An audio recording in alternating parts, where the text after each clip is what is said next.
Pada tahun 1930-an, saat benua Eropa sedang gencar akan bangkitnya fasisme, ancaman perang, dan dampak depresi besar yang masih berlanjut, terdapat sebuah peristiwa yang menghebohkan benua tersebut, khususnya di kepulauan kecil yang bernama Isle of Man, yang terletak di antara Inggris dan Irlandia. Para pembaca koran di seluruh dunia dikejutkan dengan adanya berita tentang seekor musang yang dapat berbicara dan menghantui sebuah rumah kecil milik salah satu keluarga di pulau tersebut. Sebagian orang menyebut peristiwa tersebut sebagai fenomena psikologis, dan beberapa orang menyebutnya sebagai mitos belaka yang dikembangkan di antara keluarga pemilik rumah tersebut. Bagaimana bisa seekor musang dapat berkomunikasi layaknya manusia pada umumnya? James Irving sendiri adalah seorang petani yang telah berusia 60 tahun lebih dan tinggal di wilayah Chesons Gap bersama istrinya Margaret dan anak perempuannya yang masih berusia 12 tahun, Foyre. Rumah yang ditinggali keluarga Irving adalah sebuah rumah yang sangat sederhana. Tidak ada listrik, telepon, atau radio. Tetangga yang terdekat tinggal lebih dari 1 mil jauhnya.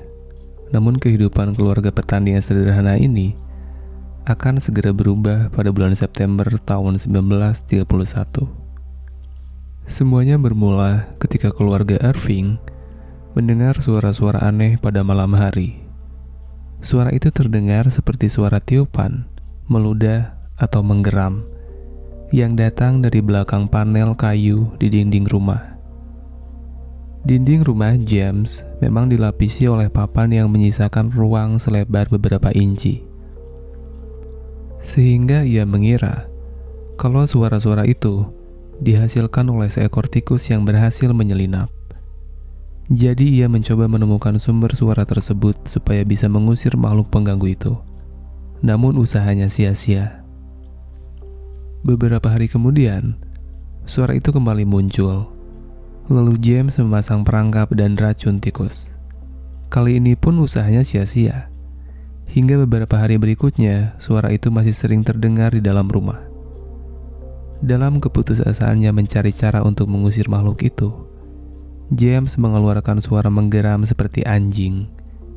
Pikirnya mungkin suara itu dapat menakuti makhluk itu sehingga lari keluar.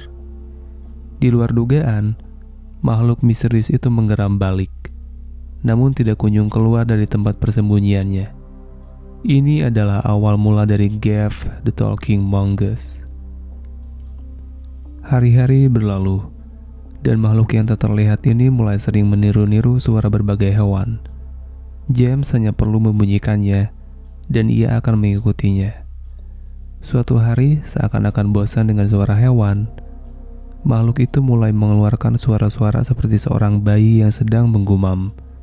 Tidak beberapa lama kemudian, makhluk ini sudah mampu berbicara dalam bahasa Inggris. Awalnya, Foyre meminta makhluk itu untuk mengulangi lagu tradisional Inggris yang dinyanyikannya. Makhluk itu mampu menirunya dengan suara yang jernih. Beberapa hari kemudian, makhluk itu mulai dapat berbicara dengan jelas. Lalu, ia memperkenalkan diri kepada keluarga Irving. Disinilah awal mula kisah ini berkembang menjadi aneh dan terdengar mengada-ngada. Perlu diketahui, kalau hingga saat ini, keluarga Irving masih belum bisa melihat rupa makhluk misterius itu, sehingga keberadaannya hanya bisa diketahui lewat suara yang dikeluarkannya. Makhluk itu memperkenalkan dirinya sebagai Jeff, dan ia mengklaim kalau ia adalah seekor musang super cerdas yang lahir di New Delhi, India pada tahun 1852. Selain itu, ia juga mengklaim kalau ia adalah roh dunia dan hantu dalam rupa seekor musang. Pernah suatu hari Jeff berkata, "Aku ini makhluk aneh. Aku punya tangan dan kaki, dan kamu akan pingsan jika melihatku.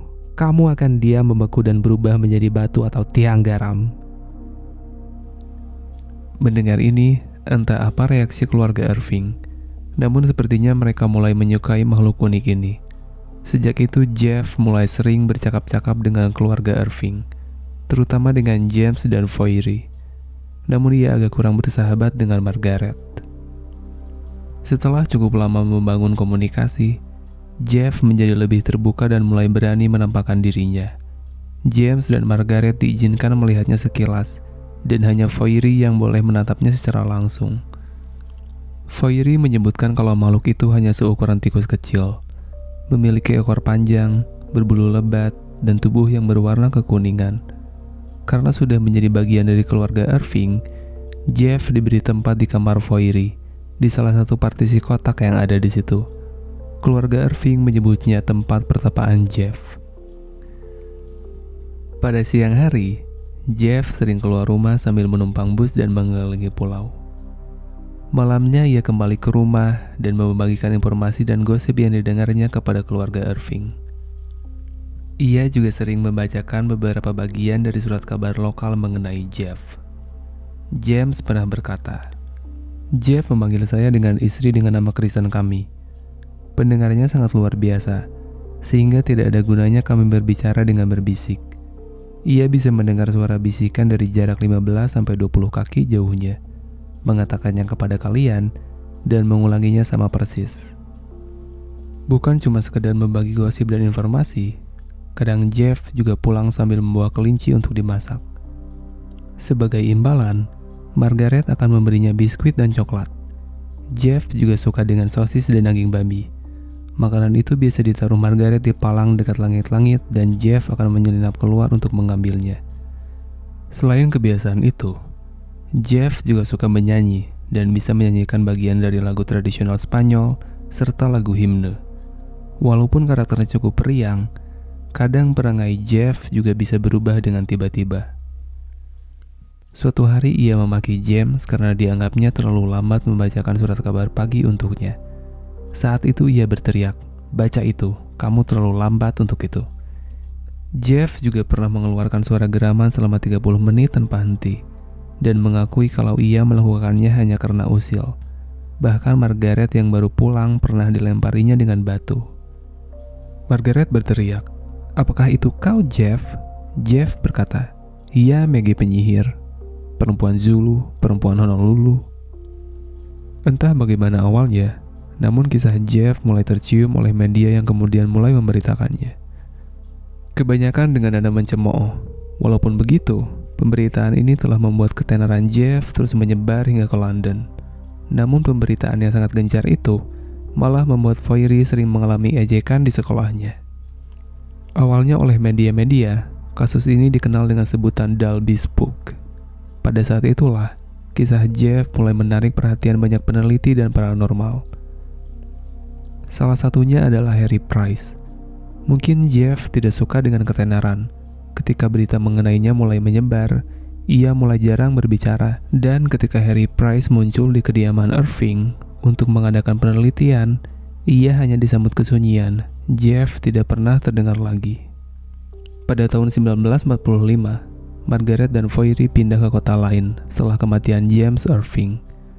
Jeff sepertinya tidak pernah mengikuti keluarga ini karena keluarga Irving pun tidak pernah mendengar suara Jeff lagi. Rumah mereka yang lama kemudian ditempati oleh Mr. Leslie Graham yang membelinya pada tahun 1946. Leslie Graham, petani yang telah membeli pertanian mereka, menyatakan dalam pers bahwa ia telah menembak dan membunuh Jeff. Akan tetapi, Foyri meyakini bahwa itu bukan Jeff.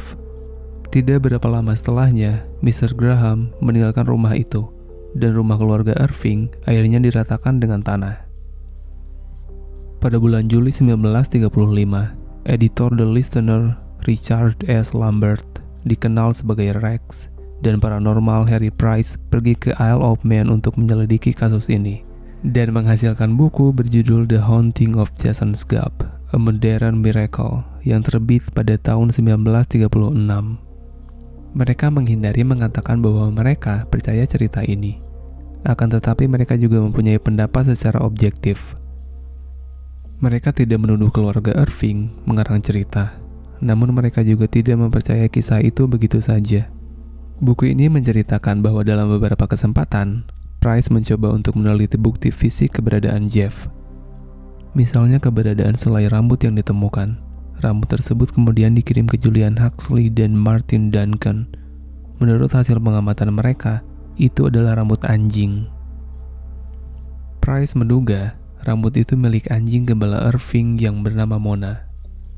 Price meminta Reginald dari Natural History Museum untuk mengevaluasi cetakan kaki dan jejak tanda gigi yang diyakini merupakan jejak peninggalan Jeff. Menariknya, Reginald tidak bisa memastikan hewan apa yang telah menciptakan jejak seperti itu. Dia menyatakan bahwa tidak ada tanda-tanda telah dibuat oleh musang. Catatan harian James Irving bersama dengan laporan tentang kasus ini sekarang berada dalam arsip Harry Price di perpustakaan Gedung Senat, University of London. Price yang meneliti kisah Jeff selama 3 tahun tetap tidak berani mengambil kesimpulan yang pasti tentang Jeff. Ia juga pernah mengunjungi rumah Irving dan mengamati setiap sudut interior rumah itu. Menurutnya interior di dalam rumah tersebut memiliki pantulan gema, sehingga terdengar seperti suara bisikan-bisikan aneh. Di suatu kondisi tertentu, pantulan gema tersebut terdengar seperti orang berbicara melalui salah satu sudut panel, sehingga memungkinkan untuk menyebarkan suara ke berbagai bagian rumah. Selain Harry dan Rex, peneliti lain yang meneliti kasus Jeff adalah Nender Father, seorang petugas peneliti untuk International Institute for Physical Research.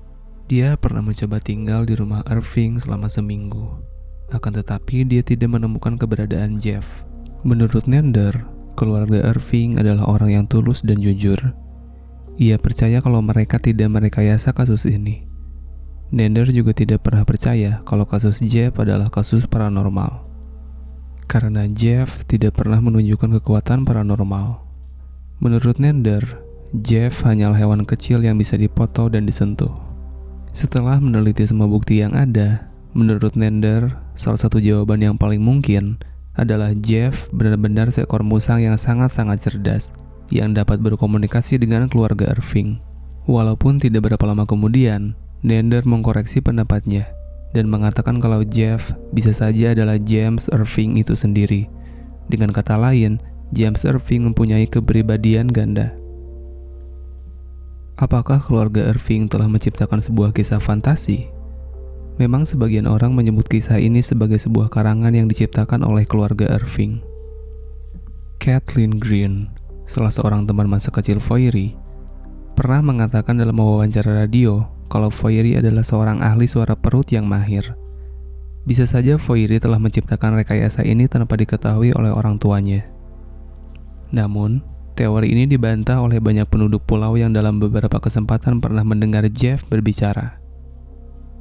Misalnya seorang supir bus bernama Jack yang mengatakan kalau Jeff benar-benar ada dan suka mencuri sandwichnya. Lalu, ada Charles Morrison, seorang teman James Irving. Ia juga pernah mendengar suara Jeff suatu hari di dapur rumahnya. Morrison mendengar Jeff berkata, "Katakan kepada Arthur agar tidak usah pulang. Ia tidak percaya keberadaanku. Aku tidak akan berbicara kalau ia datang," ungkap Charles. Arthur yang awalnya menganggap semua kisah ini adalah sebuah gurauan, pada akhirnya juga mempercayai keberadaan Jeff. Karena ia juga mendengar suaranya ketika ia mampir ke kediaman Irving. Saat itu, satu suara menyambutnya. "Halo, panggil aku Jeff. Aku adalah roh dunia. Sebelum aku melihatmu, aku tidak menyukaimu karena kamu tidak percaya aku ada. Tetapi, aku menyukaimu sekarang." Jadi, apakah orang-orang ini telah bekerja sama dengan keluarga Irving untuk menciptakan sebuah rekayasa? Ada sebuah argumen yang membantah adanya teori rekayasa yang dilakukan keluarga Irving, yakni tidak adanya motivasi uang di dalam kasus ini. Irving pernah ditawari uang yang cukup banyak untuk sebuah foto Jeff yang pernah diambil Foyeri, namun ia menolaknya. Seorang agen teater di Amerika juga pernah menawarinya $50.000 untuk hak eksklusif atas Jeff. Ia juga menolaknya. Mendengar kisah Jeff, mungkin kita akan segera teringat dengan salah satu tokoh dalam film The Chronicle of Narnia. Apa yang membuat kisah ini lebih menarik adalah fakta banyaknya pemberitaan dan penelitian yang dibuat tertarik olehnya. Bahkan hingga saat ini, penelitian mengenai kasus ini masih dilakukan. 4 kemungkinan keberadaan Jeff. Pertama, Jeff adalah manifestasi dari roh seperti yang sering diakuinya. Kedua, Jeff adalah sebuah rekayasa antara keluarga Irving dan beberapa orang terdekatnya. Ketiga, Jeff adalah salah satu kepribadian ganda James Irving. Dan keempat, Jeff benar-benar seekor musang super cerdas yang bisa berbicara.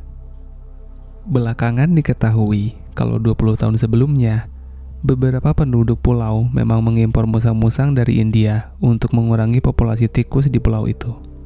Meskipun beberapa peneliti berpikir bahwa Jeff adalah hantu, para penduduk Isle of Man yang skeptis percaya bahwa keluarga Irving telah bekerja sama untuk melakukan rekayasa tipuan yang berasal dari suara perut Poirot.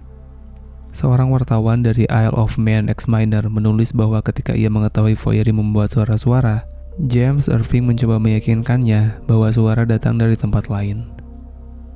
Menurut seorang peneliti, John Nickel, ia mencurigai Poirot telah menggunakan suara perut dan trik lainnya.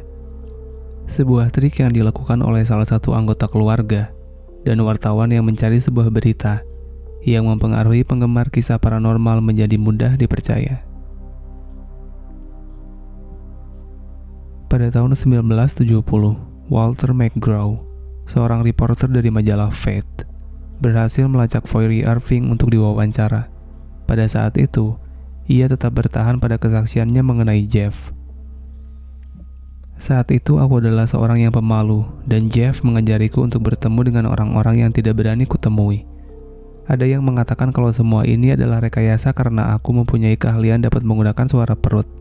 Percayalah, kalau aku sehebat itu, tentulah aku sudah kaya raya sekarang. Aku sampai harus meninggalkan The Isle of Man dan harus bekerja di mana orang-orang belum pernah mendengar kisah mengenai itu. Kejadian itu bahkan membuatku tidak menikah. Bagaimana aku bisa menceritakan kejadian itu kepada keluarga calon suamiku? Kisah itu bukan sebuah rekayasa, namun aku berharap semuanya tidak pernah terjadi.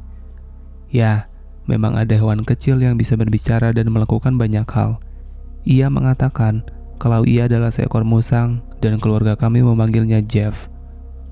Poirot Irving meninggal pada tahun 2005 dan kasus ini tetap menjadi misteri.